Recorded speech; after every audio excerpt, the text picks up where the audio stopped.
माता शत्रु पिता बैरी,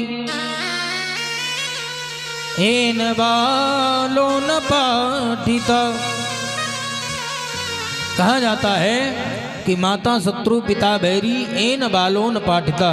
और महाराज ब्राह्मण के बालक हों तो ऐसे बालकों को तो जरूर पढ़ना चाहिए,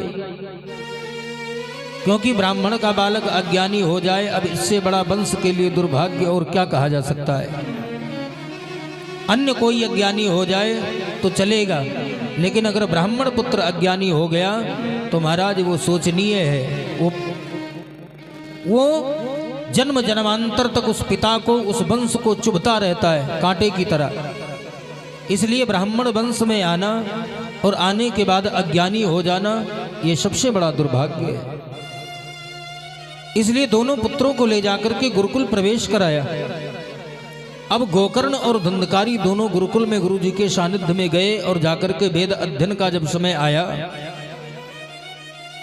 तो धुंधकारी तो जो नाम से भी धुंधकारी है और कर्म से भी धुंधकारी ही है, बड़ा उपद्रवी विचारधारा का। महाराज उसको ले जाकर के वहां पहुंचाया गुरुकुल में। महाराज गुरुकुल में भी उसने उपद्रव प्रारंभ कर दिया।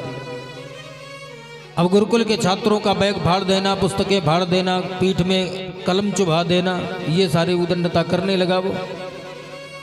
अब ऐसी उदंडता देखी सो गुरु जी ने लगाया 2 चांटा और गुरुकुल से बाहर निकाल करके कर दिया।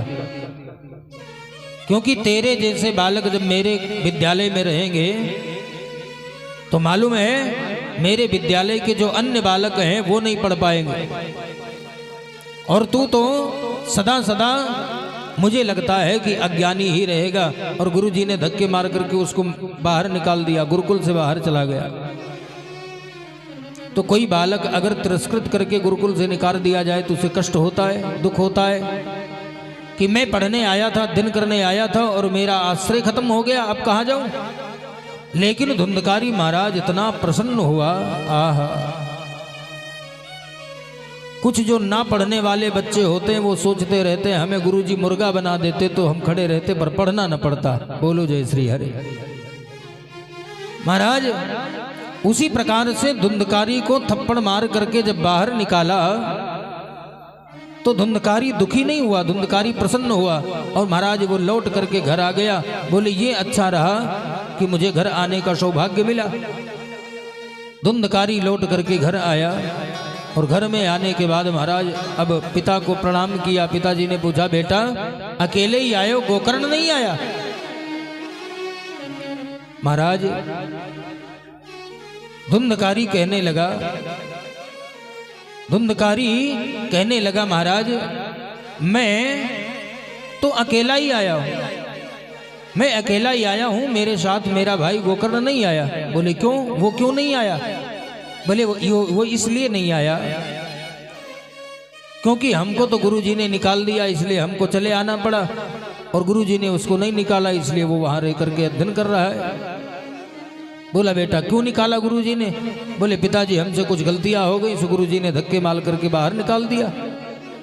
तो मैंने सोचा कि अब मैं किसी से आग्रह तो करूंगा नहीं, मैं लौट करके घर चला आया। पिताजी ने समझाने का सतत प्रयास किया, बेटा ब्राह्मण का बालक अज्ञानी हो जाए ये बहुत बड़ा दुर्भाग्य है, और पुत्र तुम्हारा अध्ययन करना नितांत जरूरी है। तो धुंधकारी उत्तर देता है पिताजी सारे लोग पढ़े लिखे हो जाएंगे तो गाय कौन चराएगा, सारे लोग पढ़े लिखे हो जाएंगे तो खेती कौन करेगा, और फिर आपकी सेवा करने वाला, माँ की सेवा करने वाला कोई ना कोई एक होना चाहिए ना, और एक भाई तो पढ़ ही रहा है। पिताजी ने कहा बेटा कोई पढ़ रहा है तो उससे हमें क्या मिलने वाला है। पिताजी ने बड़ा सुंदर उपदेश दिया, समझाया कि न चौरहारम च न राज्यहारम न भ्रातृभाज्यम न च भारकारी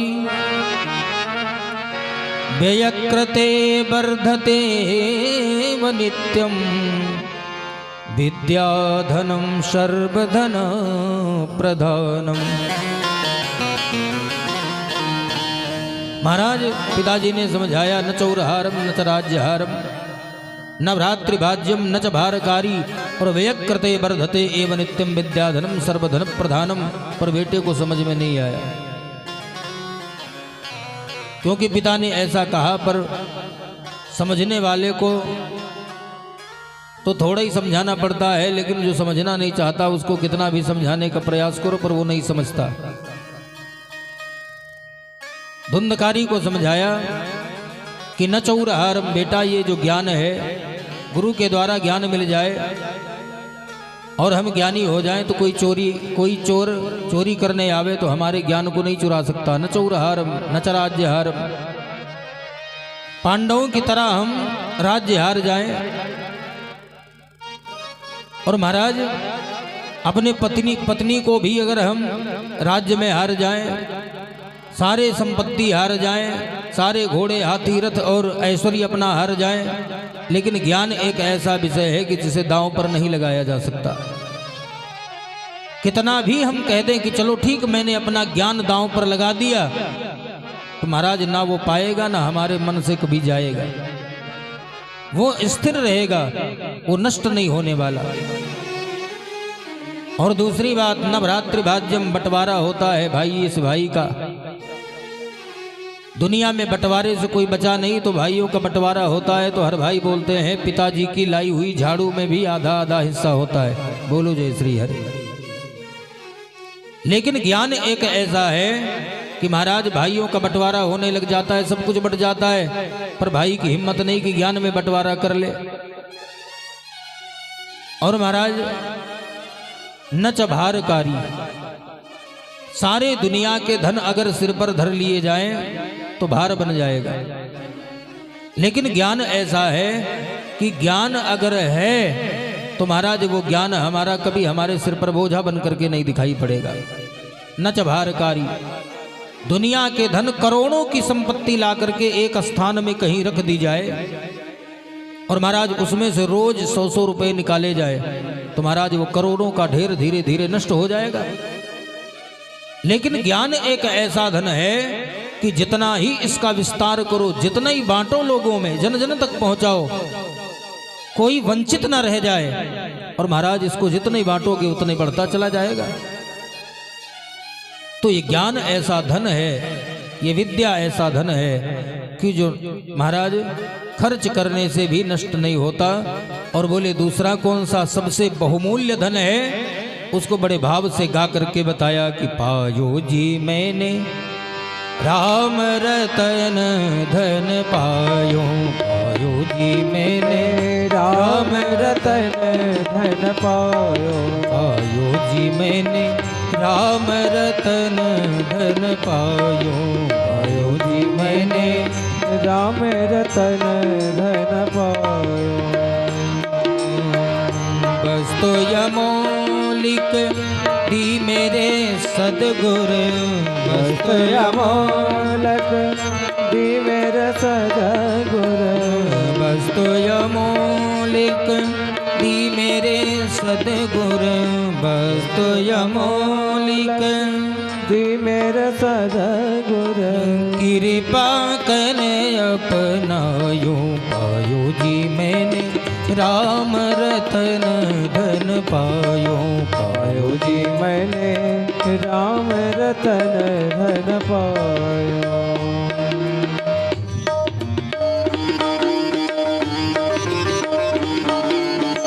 हरि हरि बोल।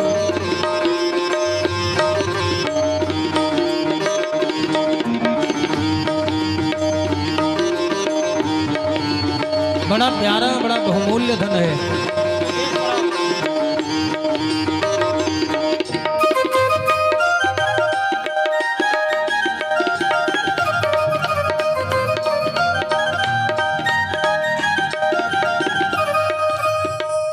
खायव खर्च चोर न लेवे,